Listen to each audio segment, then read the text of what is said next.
১৯৫৬ সাল। বিদেশিদের জন্য তিব্বতের দরজা তখন প্রায় বন্ধ।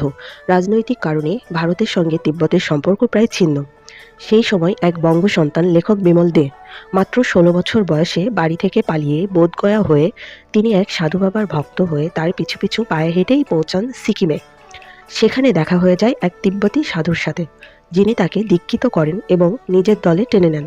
মূলত তার সাথেই বিমল দে পাড়ি দেন লাসার দিকে। ভারতীয় হিসেবে তার পরিচিতি যাতে ধরা না পড়ে, তাই তিনি ছদ্মবেশী মৌনী সাধুর বেশ ধারণ করেন, যার ফলে তিব্বতী গ্রামে সাধারণ মানুষের সঙ্গে তার খাতির বেড়ে যায়।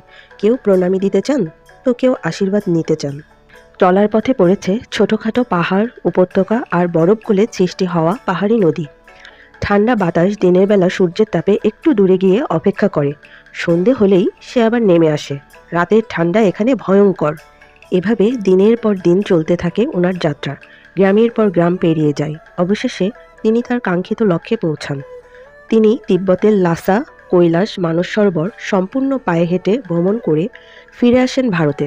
এ এক রুদ্ধশ্বাস অভিযান। ভূপর্যটক বিমল দে তার এ অসামান্য যাত্রার কাহিনী লিখেছেন মহাতীর্থের শেষ যাত্রী এই বইটিতে।